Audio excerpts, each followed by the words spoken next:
chers amis téléspectateurs, très heureux de vous retrouver pour une nouvelle édition de Terre de Mission, l'émission religieuse de TV Liberté. Au programme aujourd'hui, nous allons discuter de la dernière exhortation apostolique du pape Laudate Deum sur l'écologie avec Stanislas de Larminat. Puis l'abbé Grégoire Sellier, chapelain de Notre-Dame de Consolation à Paris, va venir nous parler des travaux qu'il prépare sur cette chapelle. Et enfin, nous parlerons avec l'abbé Claude Barthes du livre qu'il vient de publier, Trouvera-t-il encore la foi sur la terre? C'est une 4e édition de cet ouvrage. J'en profite juste avant de commencer cette émission pour vous rappeler que c'est le dernier dimanche de l'année liturgique aujourd'hui. Pour les fidèles, selon le nouveau rite, c'est le dimanche du Christ Roi. Et donc, avant de commencer, viva Christ Rei, chers amis.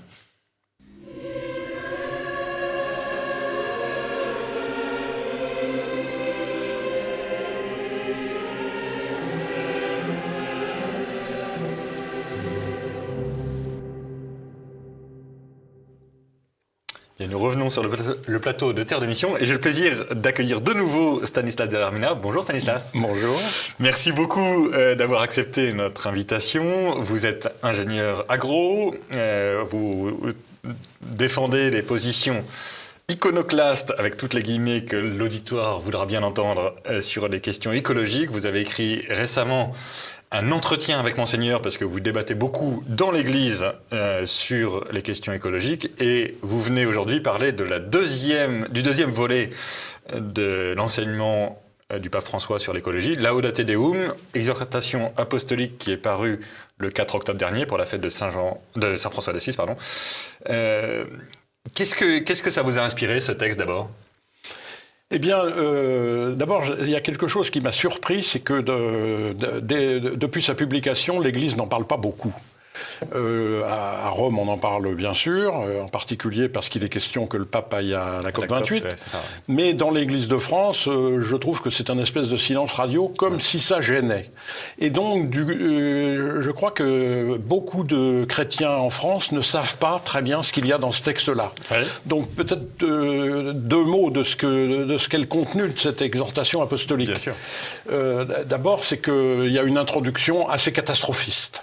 Il y a un point de rupture dans lequel on serait arrivé sur la planète. On est dans une situation urgente. On est à un point critique. Et il n'y a plus de débat sur le fait que c'est d'origine anthropique et le fait qu'on est rentré dans une ère catastrophique. Voilà. Alors ça, c'est le deuxième point. C'est qu'au niveau scientifique, le texte présente la problématique, en particulier climatique, comme une chose entendue. Il n'y a plus de débat. Et puis, il y a des préconisations politiques, puisqu'il y a un appel à ce que la COP28 agisse d'une manière pressante et urgente. D'ailleurs, comme je viens de le dire, le pape envisage d'y aller. Et l'autre contenu, à part cela, il n'y a quasiment rien, sauf peut-être un petit paragraphe supplémentaire par rapport à Laudato Si sur le paradigme technocratique. Ouais.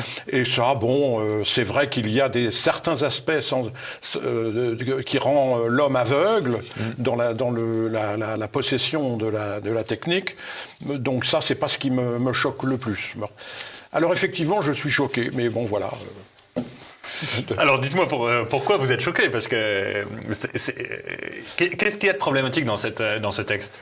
Moi, en fait, j'ai tendance à répondre plus que par des affirmations, par des interrogations. Oui, bien sûr. Parce que je suis un peu étonné du ton. Ceux qui auront eu le temps de lire verront qu'il y a presque un ton de colère, un ton d'exaspération, et ça n'est pas dans le style du pape. Pour moi, il y a un entourage du pape qui est visiblement exaspéré de l'existence même qu'il puisse y avoir des dissidents.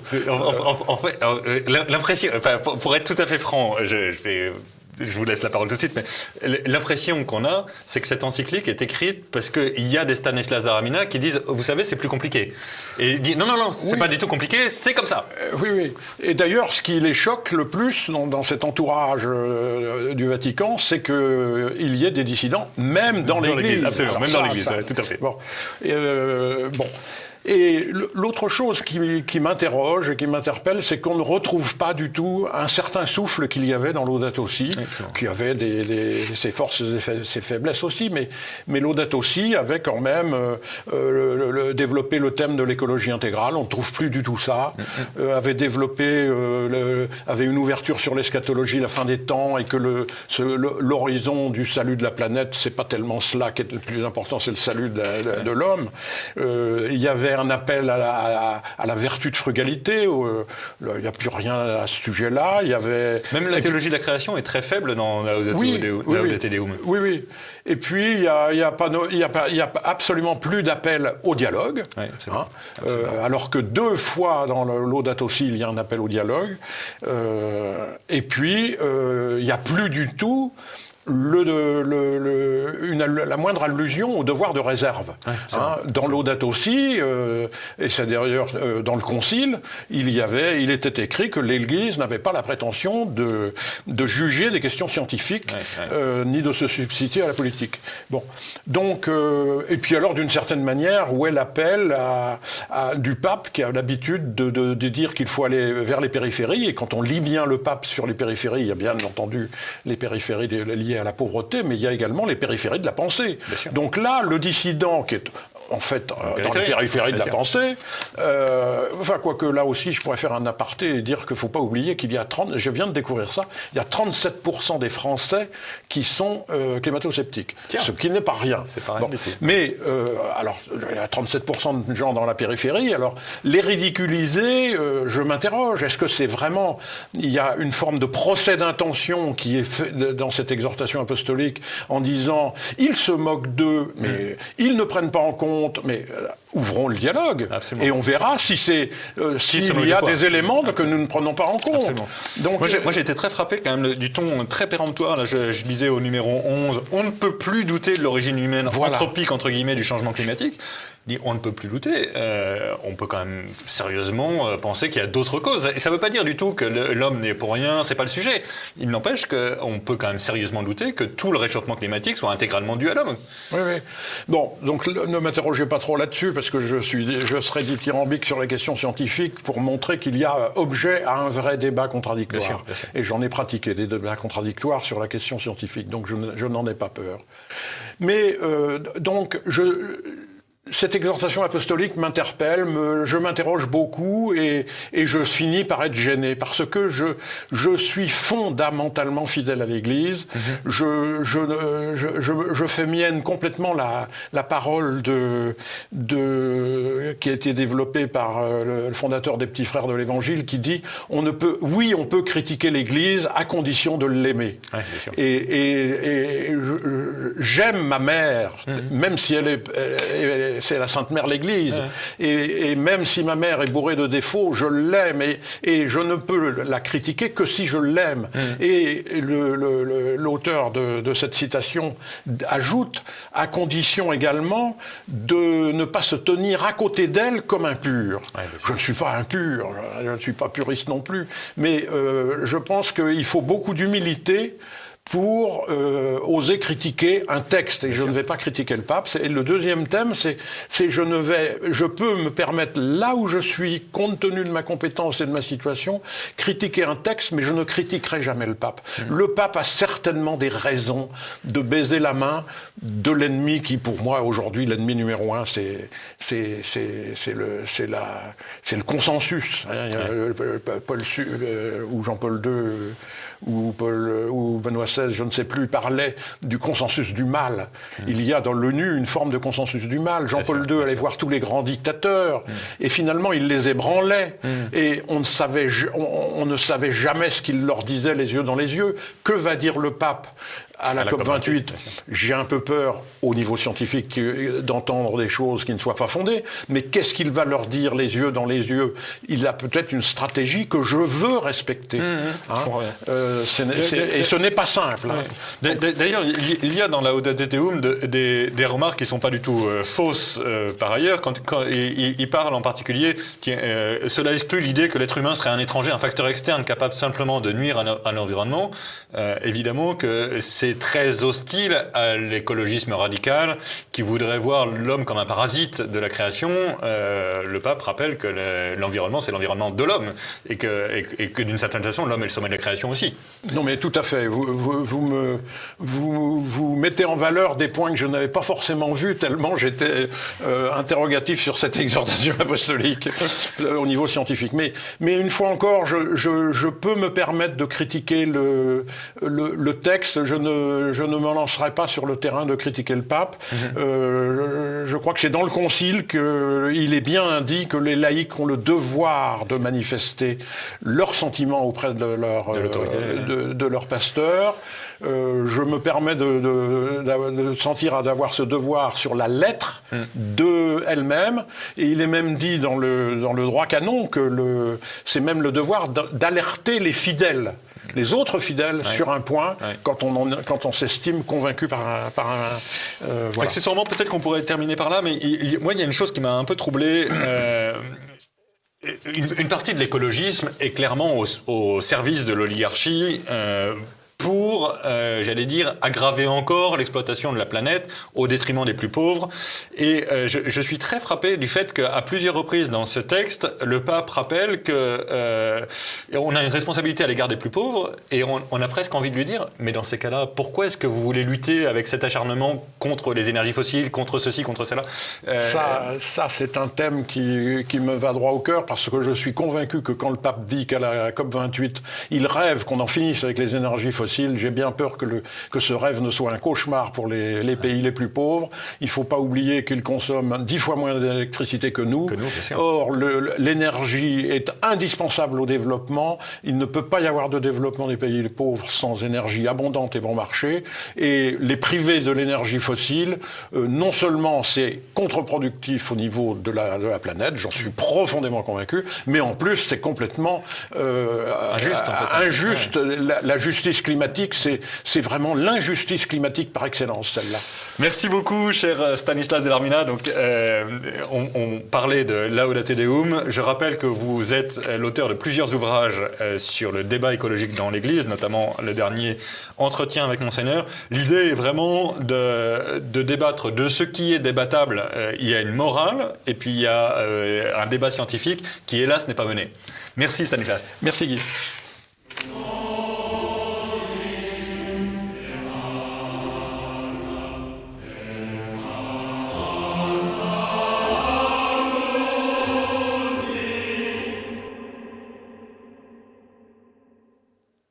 Et nous revenons sur le plateau de Terre de Mission et j'ai le plaisir d'accueillir l'abbé Sellier. Bonjour Monsieur l'abbé. Bonjour Monsieur Thieulois et bonjour à tous les auditeurs et téléspectateurs.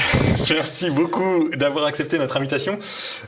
Vous êtes le chapelain de Notre-Dame de la Consolation à Paris. Et Notre-Dame de la Consolation, on va parler de sa restauration, c'est pour ça que vous êtes là. Mais je voudrais d'abord qu'on parle d'où ça vient. Pourquoi est-ce que Notre-Dame de la Consolation a été construite ?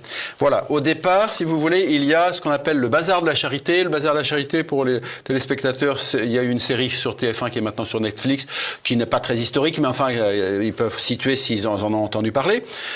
Donc c'était une grande œuvre de charité qui durait 1 mois et dans lequel des œuvres s'occupant des pauvres, s'occupant des ouvriers, louaient un stand pendant 1 semaine, 15 jours, peut-être tout le mois, pour vendre des objets, soit qu'on leur avait donnés, soit qu'ils avaient fabriqués, pour récupérer des fonds. Et les attribuer à leurs activités d'aide aux pauvres.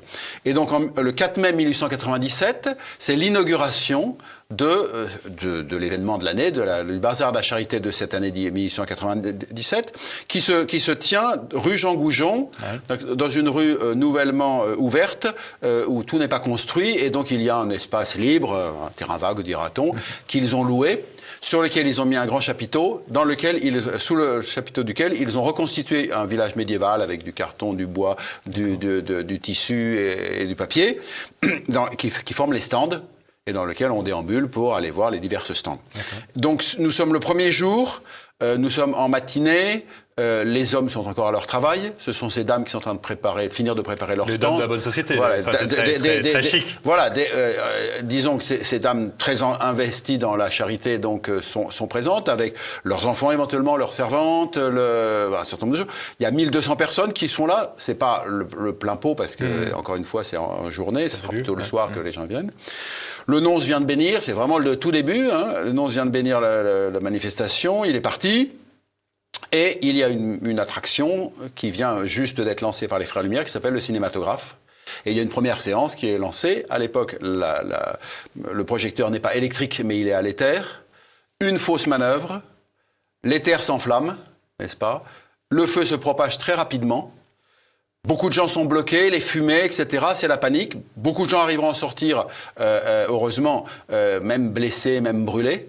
Mais en un quart d'heure, les pompiers qui viennent de la porte de Champéret, où ils sont toujours établis, viennent très vite en voiture à cheval, en moins d'un quart d'heure. Mais pendant ce quart d'heure, 125 personnes sont mortes. Oh. Donc très brutalement, massivement, de façon assez horrible hein, de ce qu'on sait, par les brûlures, par les fumées, etc. Et beaucoup de personnes de la haute société sont impliquées, dont la plus connue est la duchesse d'Alençon, qui est donc la sœur de Sissi, la femme de l'empereur d'Autriche. Grand choc dans l'opinion, d'autant que c'est juste à côté du journal La Croix qui pourra prendre les clichés, donc ça sera très médiatisé. Et donc, grand choc dans l'opinion publique. Le gouvernement décide un deuil national. Il assiste encore constitué à la cérémonie des obsèques à Notre-Dame. Quelques semaines après, les familles des victimes achètent le terrain et décident de construire une chapelle mémoriale pour prier les victimes. Et donc, ce sera une souscription nationale. Donc, il y aura pas mal d'argent parce que beaucoup de gens sont redonnés très généreusement pour cette œuvre. Et ils vont construire une très belle chapelle qui sera consacrée effectivement à prier pour ces âmes défunts. Et donc encore maintenant, on y prie pour les défunts moi, chaque fois que je célèbre la messe, je prie pour effectivement les victimes et leurs familles. D'accord. Et alors, comment est-ce que cette chapelle, donc c'est une chapelle privée, c'est une fondation? C'est une chapelle qui appartient tout simplement aux descendants des victimes. D'accord, ok. Voilà, qui était au départ une SCI, qui est devenue ensuite, dans les années 70, qui est devenue une association, qui est propriétaire de ce bâtiment et qui donc a la charge de l'entretenir. Alors, ce bâtiment, en fait, a été concédé d'abord pendant 50 ans à des religieuses qui s'appellent les auxiliatrices de la prière pour les âmes du purgatoire, ce qui était évidemment tout à fait qui, en 1952, ont quitté parce que ça ne correspondait pas techniquement, le bâtiment ne leur convenait pas tout à fait finalement, donc elles ont fini par partir. Elles ont été remplacées par des missionnaires italiens qui s'occupent de l'immigration italienne et qui sont restés pendant 60 ans. Mais qui, sur la fin, n'avaient plus les disponibilités financières, etc., pour l'entretien du bâtiment. Et donc, l'association a recherché ceux qui pourraient effectivement entretenir ce bâtiment qui a maintenant 120 ans et qui doit être effectivement rénové. Et ils se sont adressés à nous. Nous-mêmes, nous étions dans un local très disgracié, la chapelle Sainte-Germaine, avenue des Ternes, qui était vraiment nul. Et donc, ça nous a paru vraiment une bonne occasion providentielle. Et donc, nous avons accepté de reprendre cette chapelle pour la faire vivre religieusement et en même temps pour la rénover, pour lui rendre, disons, son éclat original. Et donc il y a un accord entre la Fraternité Saint-Pilice et les familles des victimes. Nous avons un bail, ce qu'on appelle un bail amphithéotique d'une durée de 50 ans. D'accord. Voilà. D'accord. Et pendant lequel nous devons effectivement faire vivre le bâtiment et rénover. Voilà, c'est ça. Et donc, alors, on va parler maintenant de rénovation, puisque c'est quand même pour ça que vous êtes venu. Alors, si je puis juste vous interrompre, quand même, c'est une très belle réalisation. Oui, absolument. Parce que de grands artistes et des techniciens très compétents ont été embauchés pour réaliser cette construction. L'architecte Albert Gilbert, le sculpteur Louis-Auguste Yolin, le maître verrier Henri Caro et le peintre Albert Maignan. n'est-ce pas? Et Gilbert, donc l'architecte, sera récompensé, avec raison, par la médaille d'or de l'exposition universelle de 1900 pour saluer la qualité d'ensemble de cette belle réalisation. Des très beaux matériaux ont été utilisés. Ceux qui veulent visiter, c'est ouvert tous les jours à partir de 16 heures. Notamment des colonnes de marge en grand antique qui sont très rares parce que c'est les Romains et les Grecs qui les ont utilisées. Il y en a plus beaucoup. Et puis des grands fûts de marbre jaune-vert qui viennent du Valais suisse. Et pour la petite histoire providentielle, si je puis dire, de nombreuses années après que par le Rhône puis par la Seine, hein, c'est venu par bateau, ces fûts aient été vendus donc par cette carrière qui est donc dans le Valais suisse, s'est établi à côté, à quelques kilomètres, le premier séminaire de la fraternité. Ouais, bien sûr, déconne, hein. Voilà. Ouais. Alors, parlons un peu de rénovation. Il faut rénover cette chapelle et les bâtiments autour ou juste la chapelle? La chapelle. Et donc, qu'est-ce que vous avez comme travaux à faire? Quelles dépenses vous avez à faire? Voilà, alors le grand chantier que nous lançons, là, c'est celui pour lequel nous sommes là, si vous voulez, c'est la rénovation des coupoles. Nous avons 2 coupoles en plomb. Nous ne sommes pas loin des Invalides, hein, donc c'est le même genre d'architecture. Voilà, même genre d'architecture. Donc nous avons 2 coupoles en plomb qui n'ont jamais été entièrement rénovées depuis 120 ans. D'accord. Alors c'est du plomb bien épais, c'était de la très bonne qualité, mais au bout de 120 ans, une couverture quand même souffre. Elle a eu quelques réparations partielles, mais insuffisantes. Et donc là, nous reprenons à zéro pour entièrement restaurer, rénover. On ne va pas forcément tout changer, parce qu'il peut y avoir des parties qui sont encore bonnes, mais on va en tout cas faire systématiquement l'intégralité des 2 coupoles. D'abord, la grande coupole sur laquelle est établie la Vierge, qui a été, elle, rénovée en 2003, la Vierge, et qui elle était toute, je dirais, toute oxydée, elle est maintenant bien dorée. Et nous refaisons tout le plomb. Et ensuite, nous passerons à la petite coupole qui est au-dessus de l'hôtel et dans lequel que nous allons effectivement aussi rénover. Et donc, l'ensemble de ce chantier, c'est évidemment un bâtiment classé depuis 1982 comme monument historique. D'accord. Évidemment, c'est un gros chantier. Hein. Ce n'est déjà, ceux qui nous entourent, ils savent ce que c'est que dans une copropriété quand on refait les toitures. Mais là, évidemment, là, c'est monument historique, c'est plus compliqué. C'est historique, c'est des entreprises très spécialisées, c'est du plomb, donc ça coûte cher, etc. Donc l'ensemble du chantier donc va coûter 2,4 millions. D'accord. 2,4 millions d'euros, n'est-ce pas? Et on parle bien de nouveaux euros, chers amis téléspectateurs. Et donc là, les monuments historiques, c'est-à-dire la DRAC, la Direction régionale de l'action culturelle, comme nous sommes un monument historique, nous accorde une subvention de 40%. D'accord.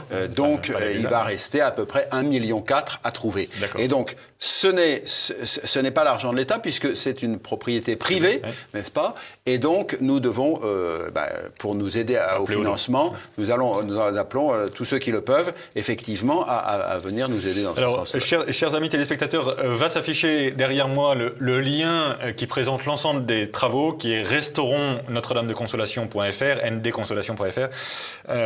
Vous pouvez évidemment aller regarder les projets de travaux, les budgets, comment ça va être utilisé, etc.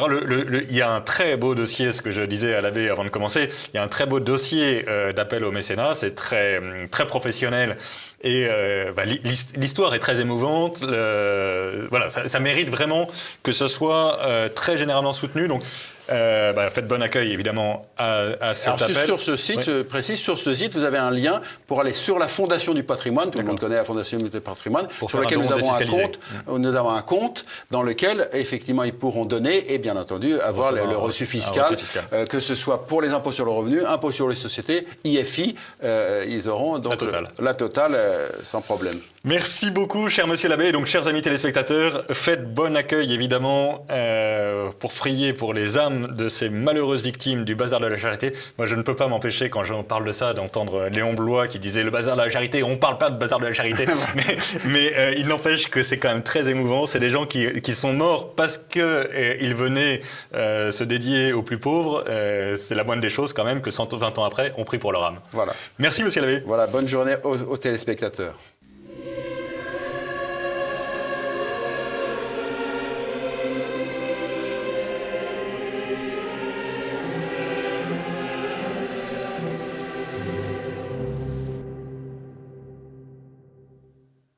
Bien, nous revenons sur le plateau de Terre de Mission et j'ai le plaisir d'accueillir l'abbé Barthes, un familier de ce plateau. Bonjour monsieur l'abbé. Bonjour cher Guillaume. Merci beaucoup d'avoir accepté notre invitation. Vous venez présenter la 4e édition de votre livre « Trouvera-t-il encore la foi sur la terre ?» Citation évidemment du Christ dans l'Évangile, paru chez Via Romana dans cette nouvelle édition. Quand le Christ dit « Trouvera-t-il encore la foi sur la terre ?» ça veut dire est-ce qu'il restera quelqu'un qui croit à la divinité de Dieu, en gros Oui, c'est très mystérieux. C'est une phrase très mystérieuse. Parce qu'on peut l'opposer évidemment aussi. Les portes de l'enfer ne prévenons pas contre l'Église, les promesses à Pierre, c'est vrai, c'est mystérieux. Ça peut vouloir dire, ça doit vouloir dire, il ne restera pas grand-chose. C'est ça. Si on rapproche ça des prophéties concernant, de l'écriture j'entends, l'Antéchrist, Thessaloniciens, la bête de l'Apocalypse, quoi encore, enfin, bref, donc il semble qu'il y a... On sent qu'il y a un tout petit reste qui demeure fidèle. Oui. Mais alors, là, en l'occurrence, le livre est, si je puis dire, un peu plus ciblé que ça touche à la question de comment se passe la transmission de la foi dans l'Église actuelle, et en particulier, qu'est-ce que c'est que le magistère dans l'Église actuelle ? Oui. Cette espèce de, pardon pour l'expression, évidemment c'est pas très théologique, mais cette espèce de magistère gazeux qui refuse d'en être un, quoi. Voilà, absolument, oui. C'est la grande affaire de Vatican II. Alors ça, vraiment, ça fait partie, je pense, même si c'est, comme vous dites, gazeux, non pas très fort, mais c'est quand même, ça fait partie du mystère d'iniquité. Hein. Ce fait que tout d'un coup, par un coup d'État, on peut dire, une prise de pouvoir politique. Dans les premiers jours de Vatican II, le magistère est, en somme, je sais pas moi, accaparé par le catholicisme libéral à cette époque-là, à savoir la nouvelle théologie, avec ses diverses tendances. Avec les évêques prennent donc les évêques de cette tendance ou soutenus par cette tendance, les experts, etc., prennent le pouvoir et mettent le magistère comme tel en veilleuse. C'est ça. Avec une idée assez simple, c'est qu'on ne pourra pas s'opposer au magistère précédent parce que sinon ça serait une déclaration de guerre et on perdrait. Oui. Mais si on étouffe le magistère, probablement que nos idées vont triompher. Voilà, c'est ça. On plaque quelque chose sur le magistère, le fameux magistère pastoral, le magistère authentique, sous, enfin peu importe, à côté. Ça, mais en tout cas, ça remplace l'enseignement. Et ça arrangeait tout le monde, il faut dire. Parce que quand la minorité, ce qu'on appelle la minorité, dont la curie, en fait, etc., tous les conservateurs ont compris que c'était cuit, ils se sont dit, mais au fond, puisque c'est pas vraiment le magistère, nous aussi disons ça. Comment est-ce que vous voyez la sortie de cette... Parce qu'on a quand même besoin d'une autorité qui dise, avec autorité, si je puis dire, voilà ce que Jésus-Christ a voulu dire quand il a dit ça. Oui, bien sûr. Parce que sinon, sinon l'Église sert à rien, en fait. Oui. Alors ça sert à transmettre les sacrements, c'est déjà pas si mal, mais... sinon tous d'élite, comme on le voit aujourd'hui. Parce que, sur un point, à savoir quelles sont les limites de l'Église. Qui est dedans, qui est dehors. Absolument. On a beaucoup, en tout cas, notre carte d'identité. On fait partie de l'Église comme, je sais pas, tel ou tel théologien bien connu, mais un est catholique, l'autre l'est pas. Enfin, en tout cas, on ne peut pas l'être en même temps. On ne peut pas l'être en même temps, ça c'est sûr. Or, ça, plus personne ne le dit maintenant. Du moins, cet organe qui était fait pour le dire, l'organe du magistère, le pape et les évêques unis à lui, ne le fait plus. Donc, c'est qui était expliqué, un peu vaguement encore, même par le discours d'ouverture de Jean XXIII, qui disait, en somme, pas besoin, donc comme vous dites, de revenir sur des choses qui sont bien connues, parfaitement connues.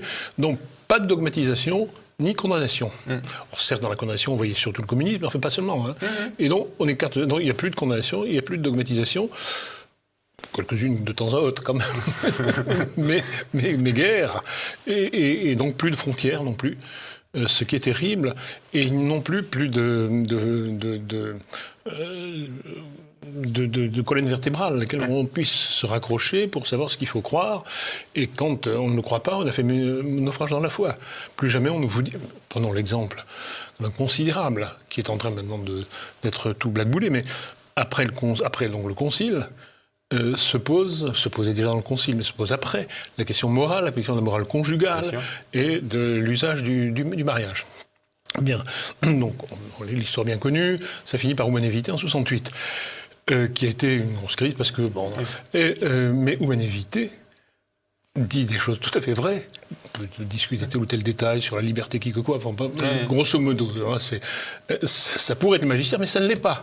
Et jamais, et là je peux en parler en connaissance de cause, puisque sous Joseph Ratzinger, préfet de la Congrégation de la doctrine de la foi, j'ai à plusieurs reprises incité, fait faire par des cardinaux, même des doubias, sur cette question-là, est-ce que c'est un texte infaillible? Non, jamais de réponse, et même plutôt une réponse Bottant en touche et disant non, ce n'est pas vraiment, mais bon. C'est du magistère solennel, mais pas. Voilà. Alors donc magistère, c'est ça, du pastoral.